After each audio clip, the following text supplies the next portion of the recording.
and welcome to the second part of a three-part video series on the synthesis of alum crystals. I've got several new updates for you. As you can see from this picture, some of the water has evaporated from the vial containing the saturated alum solution. This has decreased the solubility of the solution. Because of this, 3 alum crystals have precipitated out of the solution. The largest crystal is forming in the center of the vial and is about 8 millimeters wide. The 2 other crystals are forming right beside the largest crystal and are about 5 millimeters and 3 millimeters each. All of the crystals are clear, have flat, smooth faces, and form sharp edges and corners. When using a slow evaporation technique to form crystals, the slower the solution evaporates, the larger and higher quality the crystals tend to be. Some environmental factors that could affect the rate of evaporation include humidity and temperature.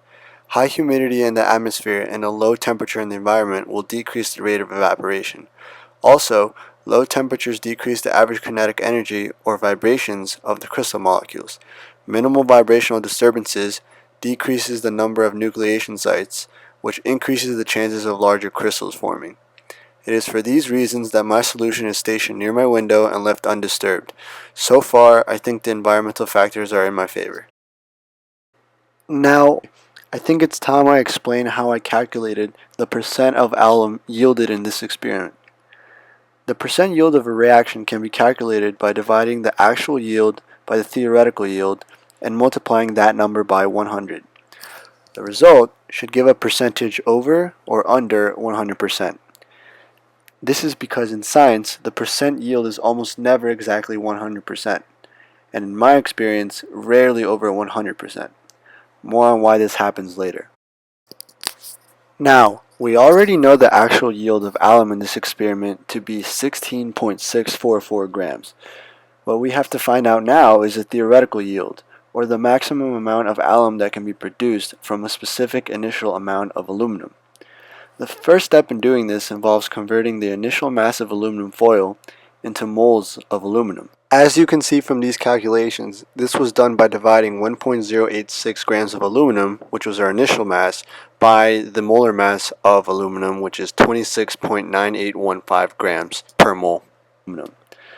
After this simple calculation, you can see we had 4.025 times 10 to the negative 2 moles of aluminum to begin with. In the second step, we have to find out how many moles of alum can be produced by 4.025 times 10 to the negative 2 moles of aluminum.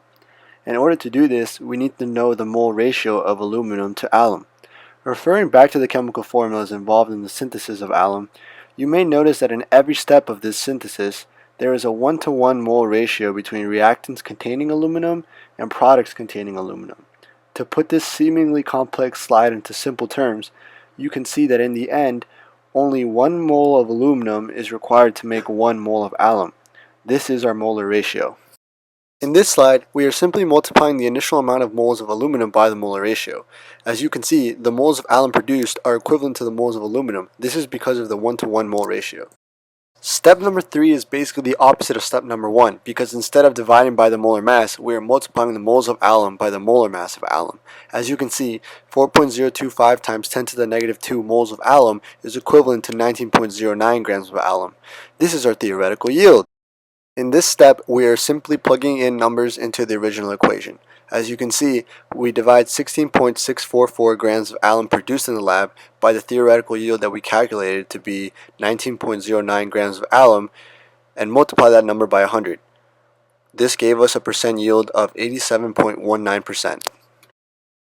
Now, what does this number mean? To put it simply, it means that less alum was produced than was expected.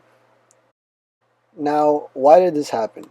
Well, there are several possibilities. Maybe some aluminum was left behind when transferring a solution from one container to another. The aluminum foil may not have been 100% aluminum, as alloys or coatings are often placed on aluminum foil nowadays. There may not have been enough time given for the reaction to achieve equilibrium or go to completion. And lastly, some of the alum may have been left behind during the purification process. All of these are possible reasons explaining why a percent yield was below 100%. I hope you enjoyed the video and thanks for watching.